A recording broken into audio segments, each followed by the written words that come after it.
Assalamualaikum warahmatullahi wabarakatuh. Hai guys, back with me again, Ica Wijaya. Welcome back to Rumput. Gimana kabarnya semua? Semoga selalu dalam keadaan sehat dan bahagia. Thanks banget buat kamu yang sudah klik video ini. Jangan lupa untuk selalu support kita dengan cara like, subscribe, dan tentunya tonton video kita sampai habis. Oh iya, kalau ada iklan, jangan di skip ya. Well, kriminal episode malam ini, gue akan ngebahas sebuah kasus tentang seorang pria yang bisa dibilang dia ini tuh sosok yang sangat mengerikan dan bisa dibilang cukup sadis. Walaupun kasus ini terbilang sudah cukup lama terjadi, tapi ternyata diketahui nih ya guys ya, pelakunya ini tuh telah bebas berkeliaran tanpa dieksekusi sama sekali. Kok bisa? Nah tuh, udah pada penasaran belum kira-kira siapakah dia, seberapa sadis dan seberapa mengerikan si pelaku ini? Oke, gak pakai lama, langsung aja kita kupas tuntas kasusnya malam ini. Tapi seperti biasa, sebelum ke kronologinya, kita akan kupas dulu sedikit biografi singkat tentang pelaku sadis tersebut. Here we go!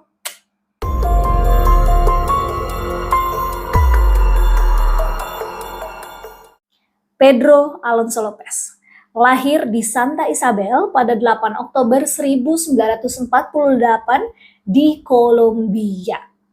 Pedro Lopez ini adalah anak ketujuh dari 13 bersaudara yang lahir dari pasangan Benilda Lopez de Castaneda dan Megdardo Reyes. Diketahui nih guys, sang ibu ini bekerja sebagai wanita penghibur atau kupu-kupu malam.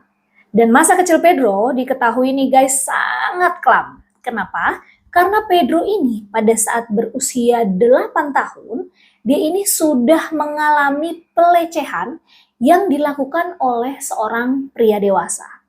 Ayahnya yang bernama Megdardo Reyes adalah seorang anggota partai sayap kanan yang tewas dalam sebuah konflik bersenjata di La Violencia. Ayahnya pun harus meninggal pada saat Pedro masih di dalam kandungan. Meskipun Pedro Lopez ini memiliki kepribadian yang cukup unik dan cukup sopan guys, serta dia ini memiliki cita-cita mulia nih, yang dimana kata ibunya dia ini pengen banget bercita-cita sebagai seorang guru. Tapi kehidupannya harus berubah drastis semenjak ibunya Pedro ini melakukan kekerasan fisik terhadapnya. Lalu, pada usia 8 tahun, di tahun 1957, Pedro ini tuh diusir guys sama ibunya. Karena dia ini kepergok saat si Pedro ini coba-coba mau melecehkan saudari perempuannya. Dan saat diusir, Pedro ini pun harus jadi seorang tunawisma. Dan dia ini berkeliaran di daerah jalanan Bogota.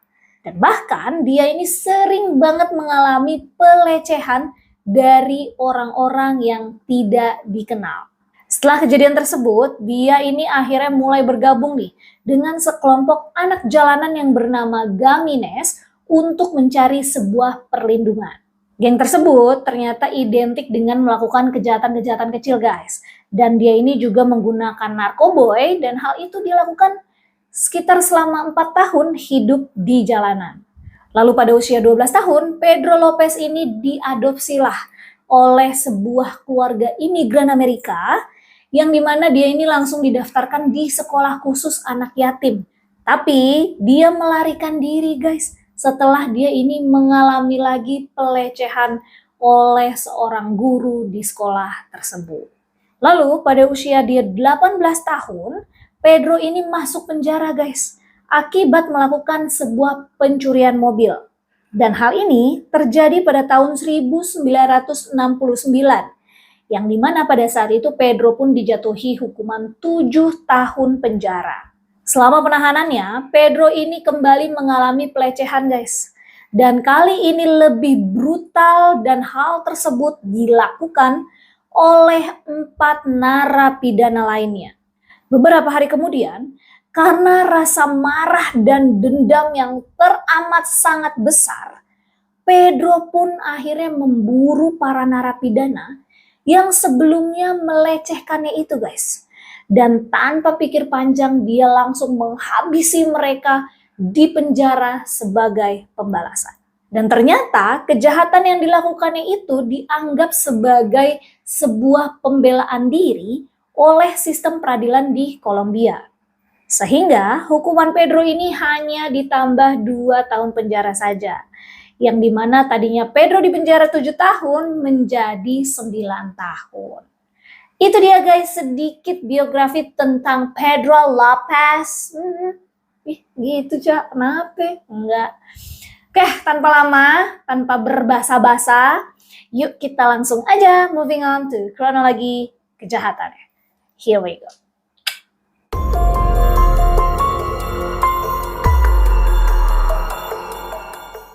Pedro Alonso Lopez adalah seorang pelaku kejahatan yang telah tega mengambil lebih dari 300 nyawa gadis muda dan terkenal dengan julukan Monster of the Andes.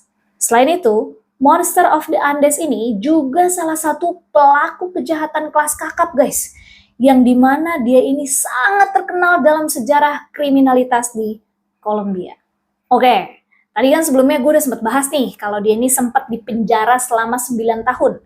Dan setelah dia menjalankan hukumannya selama 9 tahun tadi, dia pun akhirnya dibebasin guys. Dan Pedro pun langsung nih pindah ke Peru dan di saat inilah teror pun mulai terjadi. Pedro Lopez saat itu mulai menculik, memperkaos, dan menghabisi gadis-gadis di bawah umur dengan frekuensi yang sangat mengerikan. Dia juga mengklaim guys, bahwa pada tahun 1978, dia ini telah menghabisi 100 anak gadis. Lalu pada tahun 1978, Pedro ini ditangkap guys, oleh suku Indian Ayakukos ketika dia ini mencoba menculik seorang gadis berusia 9 tahun dari suku tersebut. Saat itu Pedro ini dihukum dengan cara dikubur seluruh badannya sampai batas leher guys. Tapi seorang misionaris Amerika turun tangan nih dan akhirnya dia membujuk mereka agar menyerahkan Pedro ke pihak kepolisian. Saat itu Pedro bilang nih, mereka menghukum saya dengan mengubur seluruh badan saya sampai ke leher dan menuangkan sirup ke kepala saya dan membiarkan saya dimakan oleh semut. Setelah kejadian itu guys, polisi pun akhirnya segera nih membebaskan si Pedro. Dan setelah bebas, Pedro kemudian pindahlah ke Kolombia dan Ekuador. Selama tinggal di sana, Pedro ini terhitung telah menghabisi sekitar 3 gadis tiap minggunya. Untung nggak 3 kali sehari kayak minum obat lu, bro. Sebagian besar nih guys, korbannya ini adalah anak gadis berusia 9 sampai 12 tahun. Yang dimana ketika ditanya nih, apa sih sebenarnya motivasinya si Pedro ini dalam menghabisi gadis-gadis muda tersebut? Dia bilang apa guys? Dia bilang kayak gini, saya telah kehilangan kepolosan saya pada usia 8 tahun. Jadi saya memutuskan untuk melakukan hal yang sama ke sebanyak mungkin anak gadis lainnya. Gila, lo kan laki, bukan gadis. Terus kepolosan lu sama kepolosan editor, tolong. Lanjut.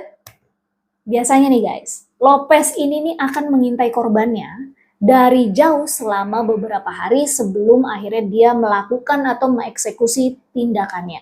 Kemudian, dia ini akan menculik gadis tersebut dan membawa mereka ke tempat terpencil dan kemudian memperkaos mereka lalu mencekek mereka sampai korban itu tidak bisa bernafas. Setelah itu, dia ini akan mengubur tubuh mereka semua di kuburan yang sangat dangkal. Kadang-kadang, sebelum semua tubuh korbannya membusuk, Pedro Lopez ini akan kembali ke kuburan korbannya untuk menggali dan mengadakan pesta teh bersama dengan semua tubuh korbannya. Pedro Lopez main-main ke Depok cafe shop, banyak banget di mari. Ya, lu ngapain ngeteh sama tuh korban? Dia nuangin lu air G kagak bisa, mendingan lu kemari ke Depok, ya kan? Gua ajak lu ke cafe shop di mari. Banyak bener, mau teh, mau kopi, mau sianida ada di mari. Aduh, nyinggung. Lanjut. Dengan julukan Monster of the Andes, dia ini dengan bangga memperlihatkan hasil kejahatannya kepada polisi dengan membawa mereka ke sebuah pemakaman massal yang telah Pedro buat. Di pemakaman tersebut, terdapat sekitar 53 korban gadis kejahatan keji yang rata-rata berusia 9 hingga 12 tahun tadi, guys. Dan Pedro Lopez pun mengaku nih, kalau dia ini lebih suka menghabisi korbannya pada siang hari, guys.